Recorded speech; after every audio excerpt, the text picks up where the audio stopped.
When I got here tonight, I saw George and he said, "You're not going to say anything bad about me, are you?" I couldn't think of anything really on the spur of the moment bad to say about, because in England, during those very early days, just while the Beatles were recording their first songs, it was a real wasteland. England had nothing really to offer as far as pop music was concerned. The big hits here that came from England were things like Acapulco, Stranger on the Shore. This was what they thought of in England. A Midnight in Moscow by Kenny Ball. Now, we all remember that one. So, at that point, the Stones were playing in these little clubs in London, doing Chuck Berry songs and blues and things. And we loved doing that, and we, pretty scruffy lot. And we thought that we were totally unique animals. I mean, there was no one like us. And then we heard there was a group from Liverpool. Now everyone talks about, you know, Syosset and Levittown, but I can tell you, Liverpool, this is really...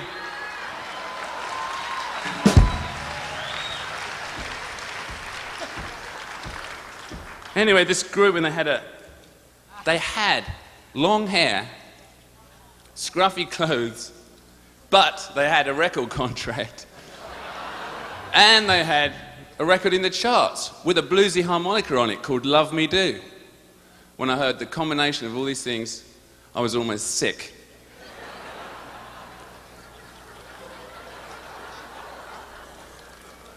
So a little later on, you know, we were playing a little club in Richmond, and I was doing this song, and suddenly I saw there they were, right in front of me, the Fab Four.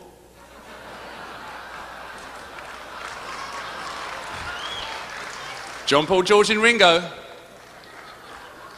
The four-headed monster. They never went anywhere alone at this point. And they had on these beautiful, long, black leather trench coats.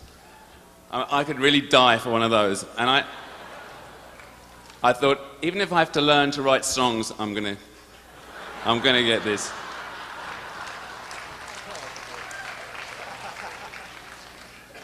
Later on, they gave us our first big hit in England, which was a song they wrote called I Want to Be Your Man. And we were very grateful for that, because that really broke us in England. And, but the example of the way they wrote and the original way that they crafted their songs wasn't lost on us. And later on, their success in America broke down a lot of doors that helped everyone else from England that followed. And I thank them very much for all those things.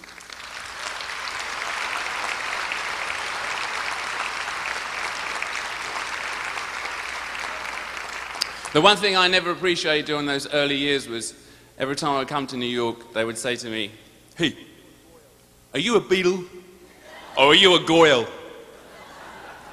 But, you know, I learned to live with that. Well, we went through some pretty strange times. We had a lot of rivalry in those early years and a little bit of friction, but we always ended up friends. And I like to think we still are, as they were some of the greatest times of our lives, and I'm really proud to be the one that leads them into the Rock and Roll Hall of Fame.